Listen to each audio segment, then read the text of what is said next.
किसी दूर जंगल में एक हाथी रहता था। वो हाथी काफी घमंडी था। वो जंगल के सभी जानवरों को काफी परेशान करता था। वो हाथी जंगल के राजा शेर को भी परेशान किया करता था। वो बिना ही किसी काम के पेड़ों को उखाड़ दिया करता था। अपनी ताकत को दिखाने के लिए वो जंगल के दूसरे जानवरों पर अत्याचार करता था। जो जानवर उसकी सलामी नहीं करता था उसका घर बर्बाद कर देता था। एक बार यह घमंडी हाथी जंगल के पास वाले तालाब पर गया। उस तालाब के किनारे कुछ चींटियां अपना खाना इकट्ठा कर रही थी।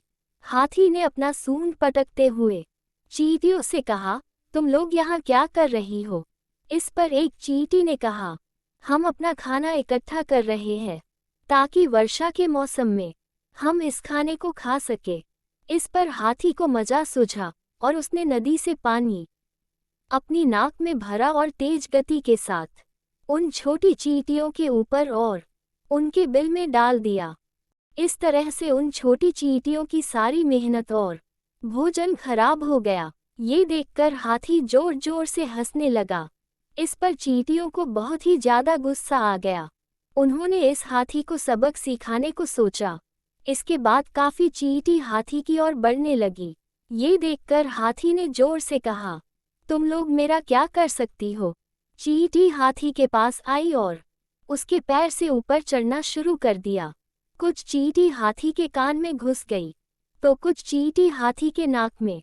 इसके बाद वो चींटी काटना शुरू कर दी। अब हाथी का हाल बेहाल हो गया। उसे काफी दर्द होने लगा और वो जोर जोर से रोने लगा। हाथी इतने तेज रो रहा था कि जंगल के दूसरे जानवर भी उसके पास आ खड़े हुए। हाथी ने सबसे माफी मांगी और चींटी उसे भी माफी मांग रहा था। अब हाथी ने सबक को अच्छे से सीख लिया था, इसलिए चींटी हाथी के कान और नाक से बाहर आ गई। इसके बाद हाथी ने जंगल के किसी भी जानवर को परेशान नहीं किया। ये कहानी काफी छोटी तो है, लेकिन इससे हमें काफी कुछ सीखने को मिलता है। बड़े से बड़े घमंडी को छोटे से छोटा कारण भी बर्बाद कर सकता है।